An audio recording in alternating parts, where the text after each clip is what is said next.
mengenai Paskah atau dalam bahasa Ibrani-nya Pesach. Apa? Pesach di tahun Ibrani 5786. Nah, Roh Kudus menyikapkan sesuatu hal rahasia pada saya dengan sangat luar biasa mengenai tentang the bloodlines and the covenant. Itu tentang garis keturunan dan perjanjian. Kita tahu saudara bahwa di Israel adalah hari raya ini adalah hari raya yang sangat penting dan sangat amat penting, sangat amat penting.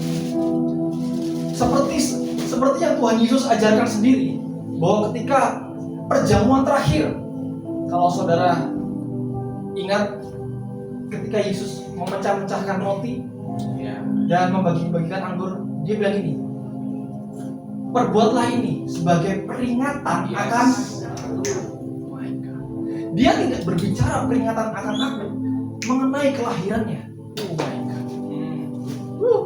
Sekali lagi, dia tidak berbicara menulis, bahkan murid-muridnya menuliskan begini, dia tidak berbicara peringatan akan aku di dalam kelahirannya, tapi justru di dalam Paskah. So gini, betapa sangat pentingnya Paskah bagi Yesus itu sendiri. Karena bagi orang Israel, Paskah adalah pembebasan bangsa Israel dari tanah Mesir menuju tanah perjanjian. Itu Paskah. Yesus selalu membicarakan ini. Bahkan di perjamuan terakhir, dia tidak pernah berbicara tentang kelahirannya. Dia berbicara maka tentang pengeluaran bangsa Israel dari Mesir ke tanah perjanjian.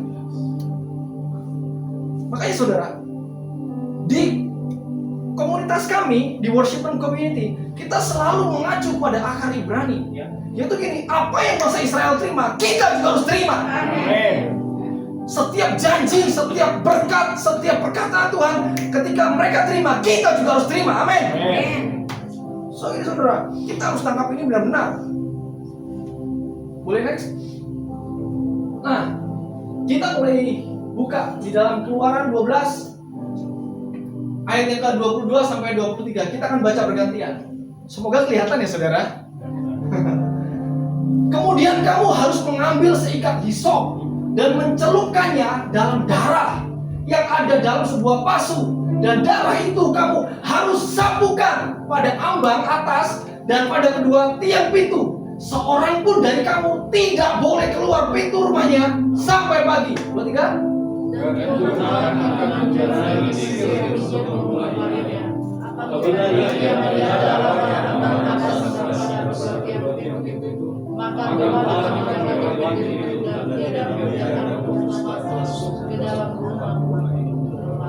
Wah, dahsyat. Ini saudara, ketika Musa dipanggil Tuhan untuk membebaskan bangsa Israel, ada satu tindakan profetik, yaitu Tuhan menyuruh Musa, sampaikan kepada umatku pada tulah yang terakhir. Ini kan tulah terakhir saudara, betul? Ini tulah terakhir, tulah yang ke-10. Angka 10 dalam bahasa Ibrani menjelaskan tentang penggenapan. Katakan penggenapan. So ini tulah 1 sampai 9 itu masih gak mempan, betul? Gak mempan. Tapi ketika anak sulung, wah my God.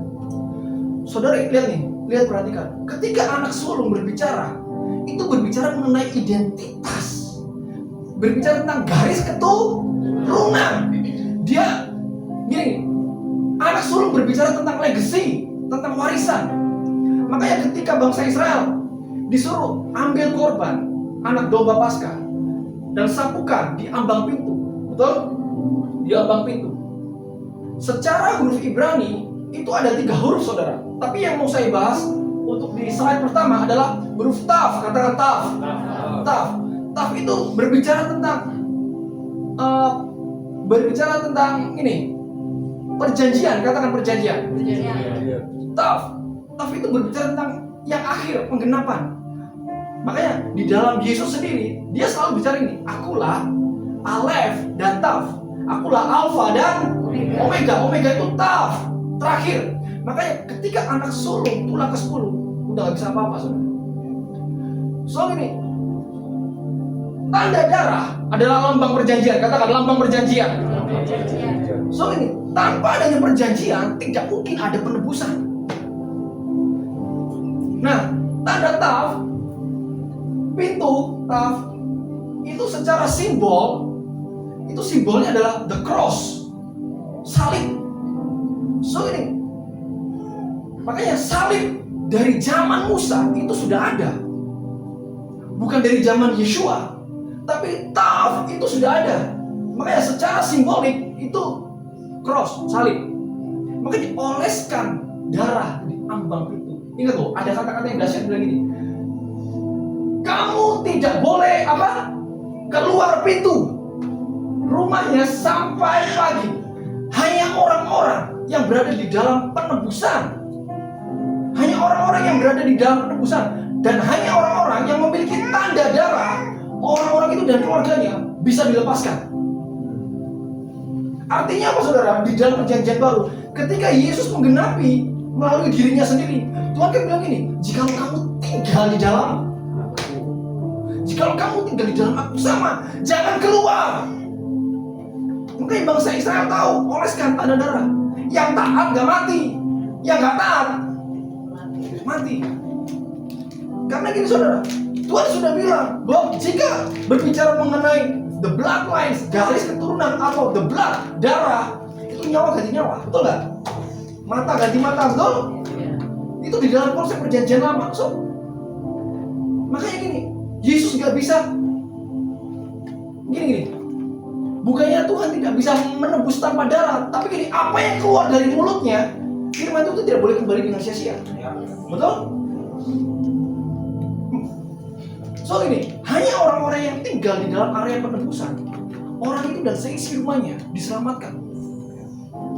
So ini, tapi saudara, tapi gini, ada part sebelum disapukan, dia bilang gini, kamu harus ambil anak domba.